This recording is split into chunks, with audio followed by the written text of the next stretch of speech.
Next on the news, this youth group isn't just meeting in a church basement, they're meeting their parish's needs. I've just fallen in love with being able to serve in a way of saying, hey, God, use me. The University of Notre Dame is suspending its men's swimming program over gambling violations. He's seen persecution firsthand, but visiting the Diocese of Brooklyn for the summer has given this priest hope. Plus, they replaced their pews with beach chairs as Blessed Trinity Parish in Breezy Point celebrates a service on the sand. I'm Christine Persichetti. Current News starts right now.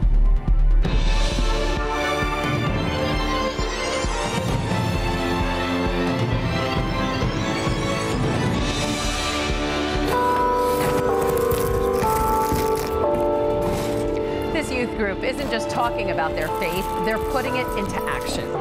St. Leo's Viva Cristo Rey youth group is reinventing what it means to be a part of a church community. Christ calls them to serve, but how they serve comes in all different forms.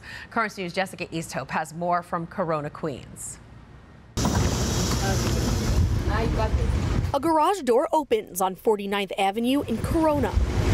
This is where St. Leo's Viva Cristo Rey youth group is meeting for the day. Not to sit in a circle and talk about their faith. And now it's time to clean the house. So we need your help here going through all those cardboard boxes. But to get to work, putting it into action.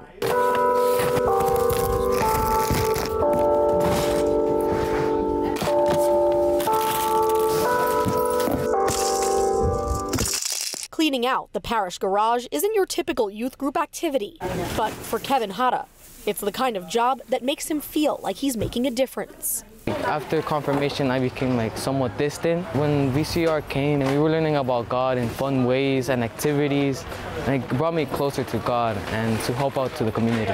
Before the group, these kids ages 13 to 20 affectionately call VCR, Kevin didn't talk much to anyone. I feel like a true connection, these are my people. Since Father Ernesto Alonso, St. Leo's parochial vicar, brought the group together last November, every week is something different. Whether it's sitting in silent adoration or visiting the elderly at a nursing home, he says it's building character and faith.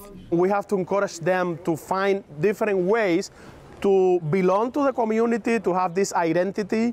As a college sophomore, Lisbeth Grande, a lifelong parishioner of St. Leo's, is close to aging out of VCR, but plans to stay on to help organize and pitch in wherever she can, because she feels called to. The youth know that God is waiting for them. As long as God wants me to be here I'll be working around here. 16-year-old Isaiah Castillo says they get to build their own future while building up their church. I've just fallen in love with being able to serve in a way of saying, hey, God, use me. And they see how Christ can open the door to new experiences.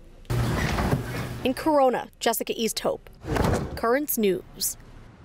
In this week's podcast, Big City Catholics, Bishop Robert Brennan talked about another community called to serve the church, the Knights of Columbus. The Bishop of Brooklyn said the Knights have been supporting his ministry since before he was even a priest. They were very good to me personally. Wherever I've been, the Knights have been a great partner. They helped in my years of going through the seminary and even in the celebration of my ordination. The Knights were a key part of that. When I was in Smithtown, I had a lot of work to do with the youth community, and the Knights stepped up and really did a lot of work for our young people. And I would not have been able to do the things that I would have done without them. Bishop said he is also a fourth-degree Knight. You can listen to the full episode of Bishop Brennan's podcast, Big City Catholics, at podcast.dioceseofbrooklyn.org or search for Big City Catholics on Spotify and Apple Podcasts. If you're looking for other new podcasts to listen to, The Tablet has you covered. In this week's paper, they list some of the speakers of faith, like the Bishop's podcast, but also the Catholic Morning Offering, which gives you prayers and meditations to start your day, or Edify, which looks to lift its listeners intellectually and spiritually. So be sure to pick up the paper at your local church. You can also support the tablet and their journalistic endeavors by joining their membership program. To learn more about it and see the full list of all the prizes you can get for your generous donation, just go to thetablet.org/become-a-member. Developing tonight, the University of Notre Dame has suspended its entire men's swimming program for at least one academic year.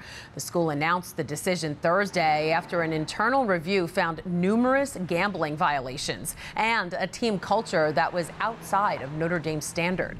Because of the timing of the suspension, returning members and incoming freshmen are being allowed to transfer to other universities. Turning now to the war in Gaza as ceasefire talks restart. Pope Francis once again called for peace during his Angelus Thursday. Incoraggio tutti a compiere ogni sforzo perché il conflitto non si allarghi e a percorrere le vie del negoziato affinché questa tragedia finisca presto. The Holy Father also entrusted the people around the world experiencing war to Mary's care. One priest serving the Diocese of Brooklyn for the summer understands what it's like to preach when his parishioners are suffering. Father Anup Bilung comes from a place in India where Christian persecution is rampant. But as Currents News' Jessica Easthope reports in her new series highlighting these visiting priests, it's a sign of hope for Father Anup to see the many cultures celebrated in the Diocese of Immigrants. Father Anup Bilung had never been to the United States. But this summer, you can find him celebrating Mass at Our Lady of Angels Church in Bay Ridge. This New York, again, international hub, the multicultural ethnic group, linguistic group who live here, no? Father Anup was born and raised in the Diocese of Sambalpur in the state of Odisha, a missionary stronghold in East India. He's currently getting his PhD at the College of St. Paul the Apostle in Rome, where he's studying pastoral theology and human mobility. Jesus calls his chosen disciples.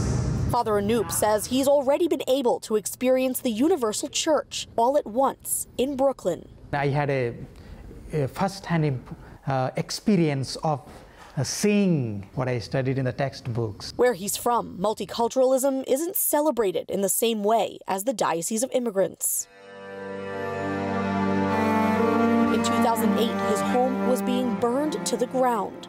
Extremist groups began a violent campaign against Christians, killing more than 100, 35 of whom were Catholics, and more than 56,000 were displaced. The state of Odisha has been very prone to persecutions, but what erupted in 2008, it was really devastating. They started simply attacking the churches, the people, burning down their houses, their villages, their property, and everything.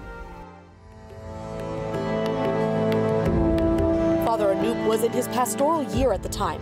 The violence and faith have defined his priestly mission. Today, many of the victims of those anti-Christian riots have received no justice. Responsible for building my approach, building my perspective. Now, as he navigates the United States for the first time, where Catholics can not only express their beliefs, but celebrate them, he hopes to pass on the faith of those who could only dream of that freedom. We saw the unity of the people. This again brought them together. That was Jessica Easthope reporting. In the Diocese of Brooklyn this year, Father Anup is joined by more than 55 other visiting priests from 11 countries around the world. Finally tonight, it was a beautiful night for blessings on the beach. Breaking out their beach chairs, hundreds of parishioners from Blessed Trinity Parish in Breezy Point walked down to the shore and joined together for a service on the sand Thursday for the Feast of the Assumption. At the end of the Mass, the priest blessed the waters and parishioners were able to bring some home with them. How nice. That is this Currents News Update. I'm Christine Persichetti. Thank you for joining us because we are putting your faith in the news. Hope to see you again next time.